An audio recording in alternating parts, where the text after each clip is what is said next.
ऐतिहासिक दिन है।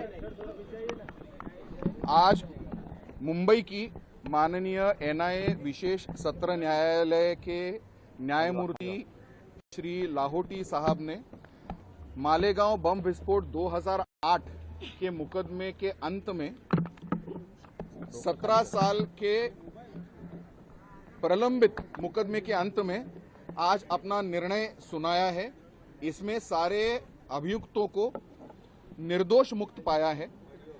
इसके जो मूल बिंदु है वो यह है कि जो साध्वी प्रज्ञा सिंह ठाकुर की मोटरसाइकिल बताई गई थी वो उनकी मोटरसाइकिल वे इस्तेमाल कर रही थी या उनकी थी, ऐसा कोई भी पुख्ता सबूत प्रोसिक्यूटिंग एजेंसी न्यायालय के सामने नहीं रख पाई है।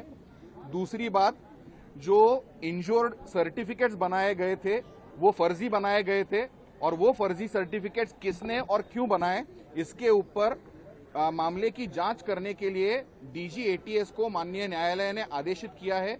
उसी तरह से सुधाकर चतुर्वेदी जी के घर पर जो आरडीएक्स के झूठे और गलत पद्धति से ट्रेसेस प्लांट किए गए उसके ऊपर भी तफ्तीश होनी चाहिए। ये भी निर्देश और प्रोब करने के लिए डीजी एटीएस को निर्देशित किया है। तीसरी बात, इस पूरे मुकदमे में किसी भी प्रकार के पुख्ता सबूत माननीय न्यायालय के सामने ना ही एनआईए ना ही एटीएस साबित कर पाई या प्रोड्यूस कर पाई। इसके अभाव में माननीय न्यायालय ने सब आरोपियों को एमसीओसीए से तो दोषमुक्त हो ही चुके थे, लेकिन यूएपीए और बाकी जो सेक्शंस लगाए हुए थे, आईपीसी होगा, आर्म्स एक्ट होगा, एक्सप्लोसिव एक्ट होगा, उस सब से बाइज्जत बरी कर दिया गया है। सर, ज्या पद्धतीने हिंदू दहशतवादावरती जास्त भर दिला जात होता त्याला या एकूणच निकालातनं काय आपण हे एकदा कव्हर करून घेऊ। This is a important point.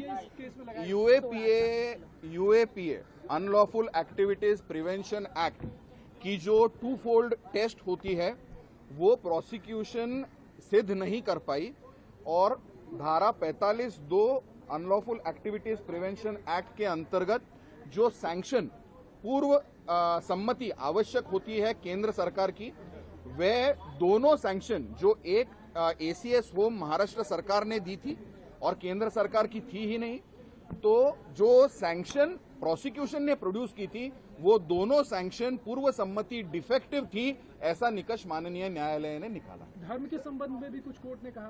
धर्म के संबंध में माननीय न्यायालय ने कोई टिप्पणी नहीं की है। जब तक हमको जो जजमेंट है उसकी कॉपी नहीं मिलती, इसके ऊपर कोई भी टिप्पणी करना गलत होगा। फॉरेंसिक एविडेंस कंटेमिनेटेड हो चुका था, इसके बारे में जिक्र किया। This is another one important point कि पूरा फॉरेंसिक एविडेंस जो जमा किया गया था वो एक गलत तरीके से जमा किया गया, वो कंटेमिनेट हुआ था। जो कि ये मामला पूरा बम विस्फोट का था तो कुछ एक बॉडी के अंदर बुलेट पाई गई लेकिन उसके कोई शेल केसिंग्स नहीं पाए गए। इसका मतलब वहां पर फायरिंग हुई थी। वो फायरिंग होने के बाद वहां पर एक 15 से 20 हजार लोगों की भीड़ हुई थी और वहां पर क्राइम सीन कंटेमिनेट हुआ था। इस कंटेमिनेशन के चलते जो सैंपल्स कलेक्शन हुआ था वो ठीक तरीके से ना होने के कारण फोरेंसिक एविडेंस जो सैंपल कलेक्शन किया था सीन ऑफ ऑफेंस से, उस पर भी माननीय न्यायालय ने कहा कि ये पुख्ता सबूत नहीं हो सकता।